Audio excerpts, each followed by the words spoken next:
Welcome to Pre-Market Analysis by Lakshmi Shri Investments and Securities Limited. Hello friends, welcome back to Lakshmi Shri Pre-Market Analysis video 24th of March 2025।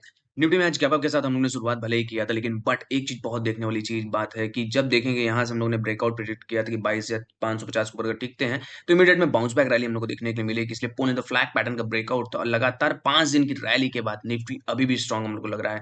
Next target जो हमारा था 23,550 का था, अब ये target के आसपास अगर हम लोग मंडे को ओपन करते हैं, इसलिए गैप अप के साथ अगर ओपनिंग हम लोग को मिल जाती है तो इस टारगेट के बाद थोड़ा सा हम लोग इंतजार करेंगे। अगर गैप अप के साथ ओपनिंग मिलता है, अगर साइडवेज मार्केट खुलता है तो एक चांसेस देगा हम लोगों को बाइंग करने के लिए। जो टारगेट अपसाइड हमें लग रहे हैं 23,550 के लिए, ये टारगेट हम लोग कंप्लीट करेंगे। इसलिए स्विंग हाई हमारा है यहाँ से।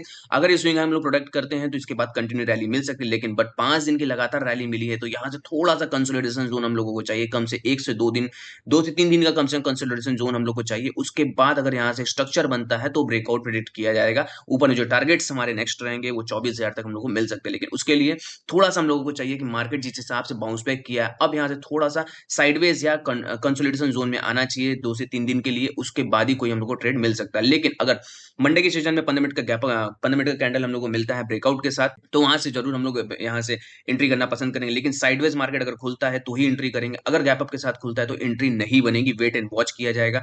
अगर वहां रेजिस्टेंस के पास जाकर रिजेक्शन मिलता है तो थोड़ा सा सेलिंग हम लोग को जरूर मिल सकता है। तो मंडे का सेशन हमारे लिए बहुत इंपॉर्टेंट रहेगा। अगर साइडवेज खुलता है मार्केट तो जरूर हम लोग एंट्री करेंगे, लेकिन अगर साइडवेज नहीं खुलता है, गैप अप के साथ ओपनिंग अगर शुरू होती है तो इसको अवॉइड करेंगे, वेट करेंगे। वहां ऊपर से अगर रिजेक्शन हमको मिलता है 23,550 के आसपास तो जरूर वहां से सेलिंग करना पसंद करेंगे। नीचे में जो नॉर्मल हमारे टारगेट्स रहेंगे 200 से 200 पॉइंट जो लग रहा है कि निफ्टी में करेक्शन आ सकता है साइडवेज जोन की तरह, तो उसी के लिए हम लोग से प्रिडिक्ट कर रहे हैं कि अगर रिजेक्शन आता है तो कम से कम 150 से 200 पॉइंट का करेक्शन हम लोग को मिल सकता है निफ्टी में। बैंक निफ्टी की बात करें, अगर बैंक निफ्टी में देखेंगे तो बेहतरीन तेजी के साथ हम लोगों ने क्लोज किया है।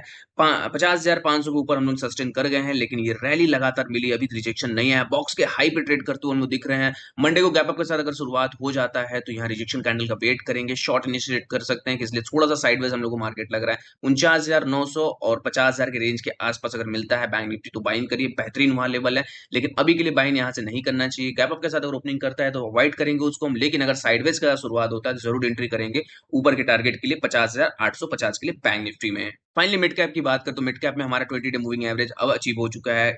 बॉक्स के हाई पे हम लोग आगे ट्रेड कर चुके हैं। अब यहाँ से हमारा जो टारगेट था कि 11,550 का हम लोग डिस्कस भी कर रहे थे कि बार बार कि 11,550 का जो टारगेट है उसको हम अचीव करेंगे। फाइनली ये टारगेट हम लोग ने अचीव कर लिया। अब मंडे के सेशन में क्या कर सकते हैं इस पर डिस्कशन कर ले। लेकिन अगर देखा जाए तो जिस हिसाब से बॉक्स के हाई पे हम लोग ने क्लोज किया है, अगर कल मंडे के सेशन में हम लोग गैप अप के साथ शुरुआत मिल जाती है मिड कैप में तो रिजेक्शन कैंडल का वेट करेंगे। थोड़ा सा लग रहा है करेक्शन आना चाहिए मार्केट में। अगर वो करेक्शन हम लोग को मिलता है तो 11,400, 11,350, 11,400 के रेंज के आसपास हम लोग को मिलता है तो बाइंग कर सकते हैं। लेकिन अगर यहाँ गैप अप के साथ ओपनिंग मिलता है, रिजेक्शन कैंडल मिलता है 15 मिनट का, तो इमीडिएट में जरूर वहां से थोड़ा शॉर्ट करेंगे। पोजीशन डाउन ट्रेंड के लिए थोड़ा सा लग रहा है हम लोग को 11,300 और 11,400 के रेट में आता हुआ मिल सकता है। Open instant demat and trading account with eKYC. Visit kyc.lakshmishri.com. Stock to watch की जो स्टॉक आपके वॉच लिस्ट में होना चाहिए वो है एसबीआई कार्ड का। एसबीआई कार्ड में अगर देखेंगे तो बहुत बेहतरीन पैटर्न के साथ यहाँ ब्रेकआउट हम लोगों को दिख रहा है।